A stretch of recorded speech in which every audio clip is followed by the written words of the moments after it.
A Guerra do Iraque se apresentou como um dos conflitos mais polêmicos do século XX.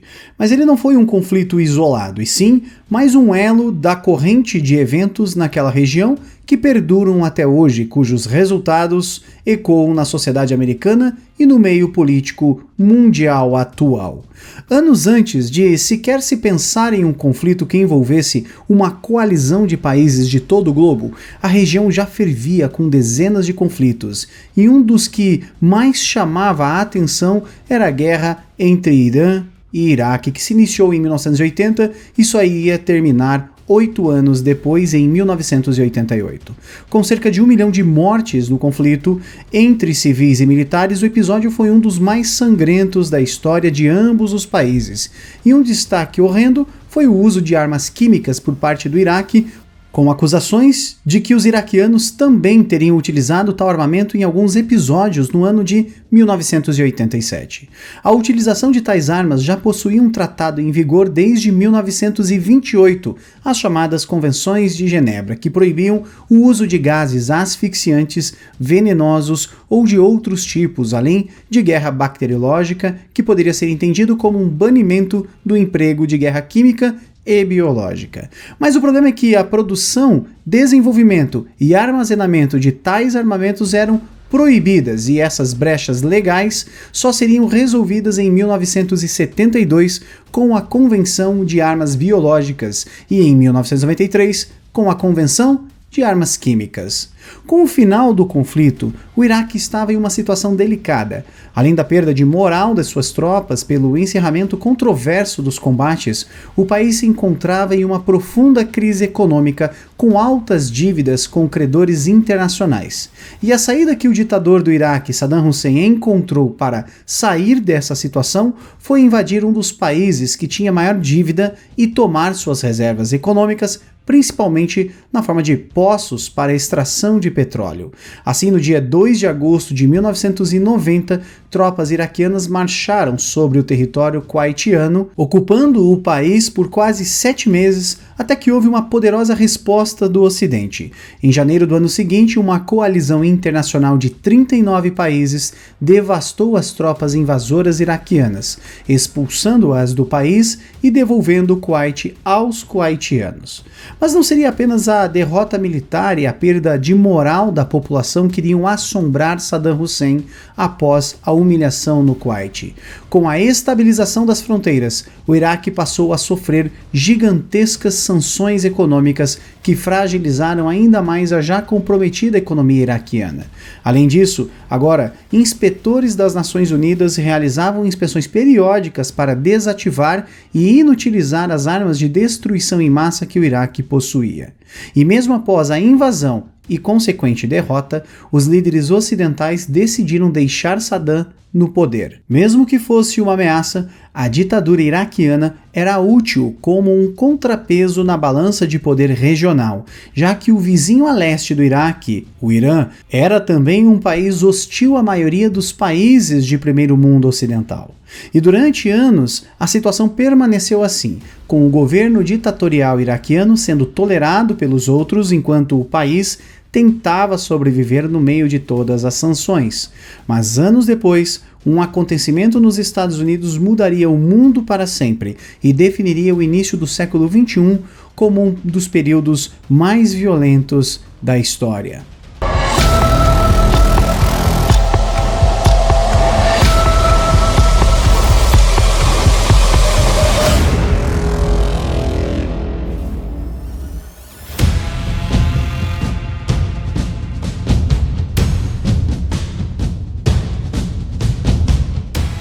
Os ataques terroristas em solo americano chocaram o mundo pela sua brutalidade e efetividade.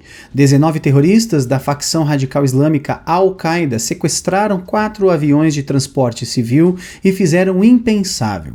2 das aeronaves foram pilotadas direto para o World Trade Center, um conjunto de 2 prédios localizados no coração de Nova York, enquanto um terceiro atingiu o Pentágono, que serve como a sede do Departamento de Defesa dos Estados Unidos. A última aeronave caiu em uma área desabitada após os tripulantes e passageiros tentarem retomar o controle do avião. Um ataque que vitimou mais de 3.000 pessoas e que, muito mais do que uma carnificina, serviu também como uma mensagem.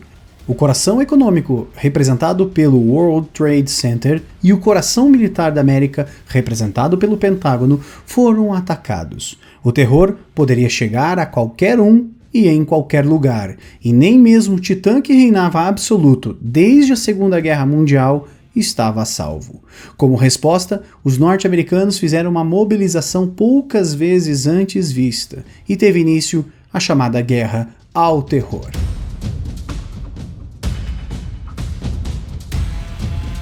A Guerra ao Terror foi uma campanha militar e política dos Estados Unidos em retaliação aos ataques do 11 de setembro, em que estados considerados como apoiadores dos grupos terroristas sofreriam intervenções de natureza militar para inibir quaisquer outros ataques. E foi assim que, em 7 de outubro de 2001, os Estados Unidos e o Reino Unido começaram a realizar bombardeios estratégicos contra as forças do Talibã e da Al-Qaeda no Afeganistão. Mais tarde, outros países iriam aderir à campanha e enviar tropas para a região, iniciando a Operação Liberdade Duradoura. Mas esse é um vídeo sobre a Guerra do Iraque, que fica a um Irã inteiro de distância das fronteiras do Afeganistão. E qual a relação entre os dois conflitos? Para entendermos melhor, devemos entender o contexto da época. Utilizando agentes infiltrados armados, um pequeno grupo extremista havia ceifado milhares de vidas em apenas um dia no país mais poderoso do mundo.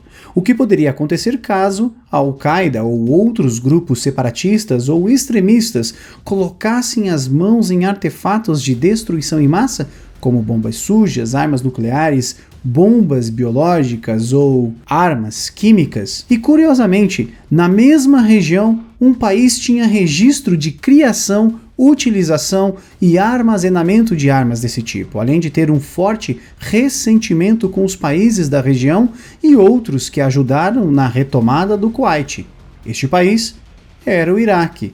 Então, com a ofensiva contra o governo talibã no Afeganistão desde 2001, apresentando um relativo sucesso, forçando os opositores a se esconderem nas regiões montanhosas ou no interior do país, o prospecto de uma invasão similar ao Iraque também se viu possível.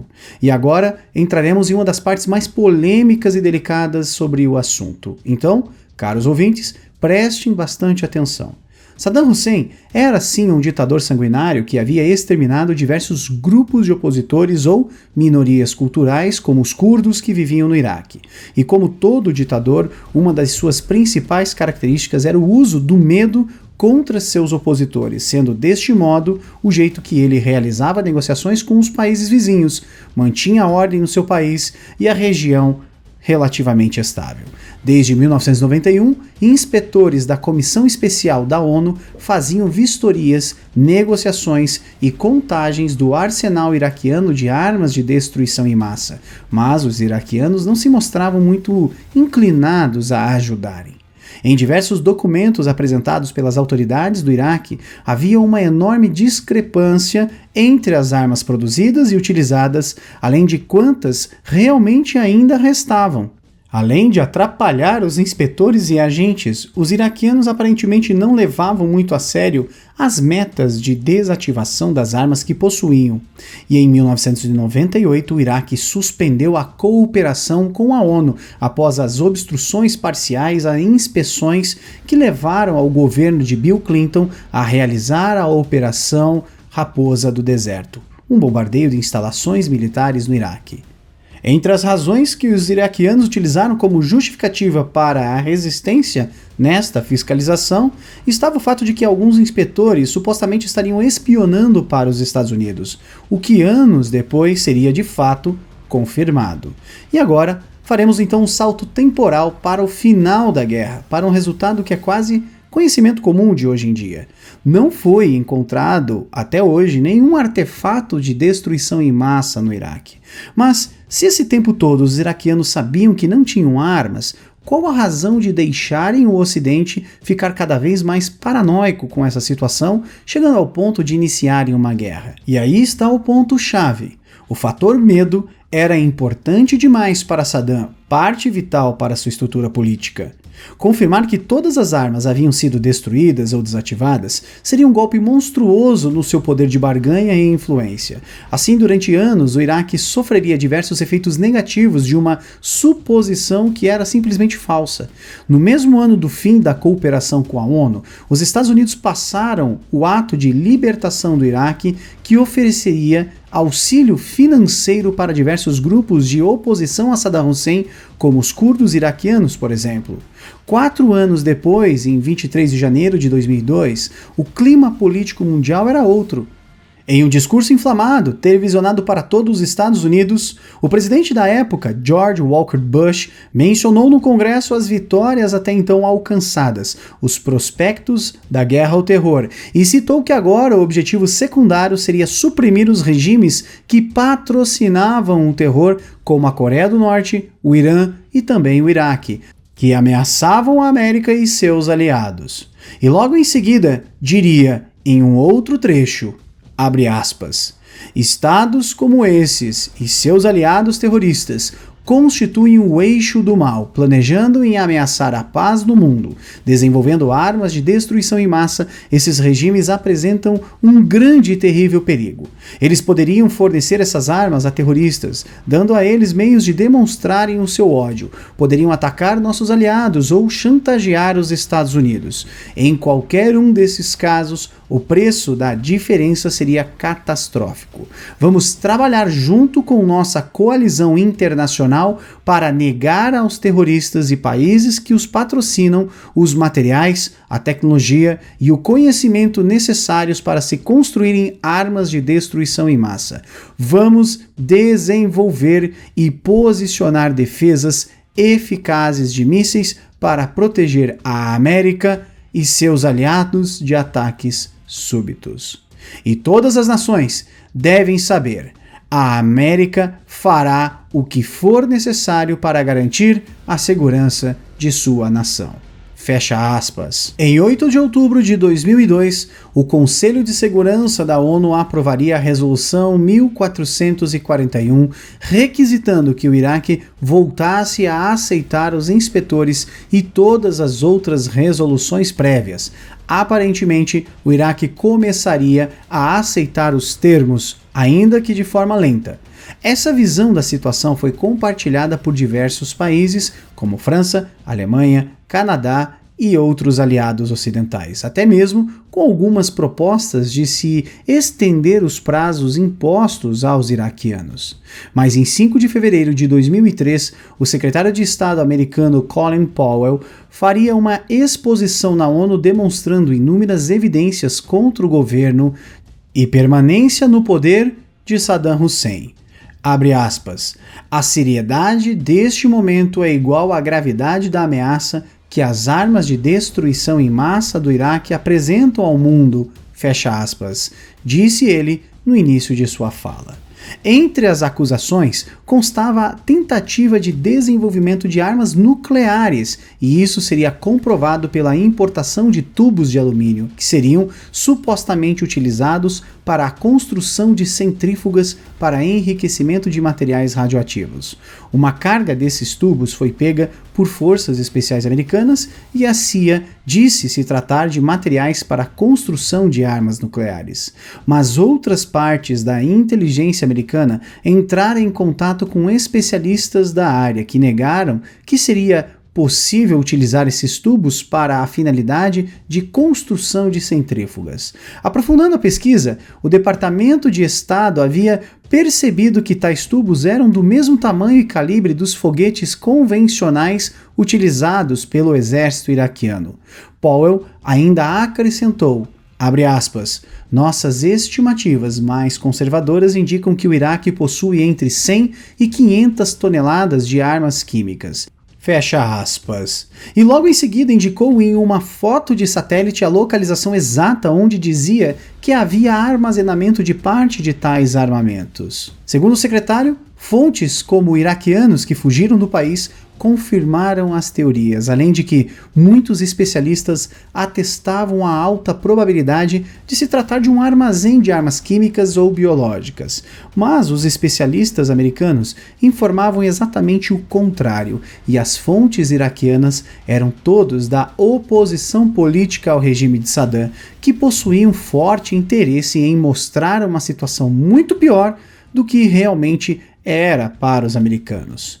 Tudo isso demonstra algo que, para nós, 2 décadas depois, é bem aparente. O governo americano já havia tomado a sua decisão, e agora os fatos seriam encaixados e contados da maneira mais efetiva a se mostrar como uma real ameaça do Iraque ao mundo. Entendido este contexto, no próximo vídeo nós iremos analisar os primeiros movimentos da invasão americana ao Iraque em 2003.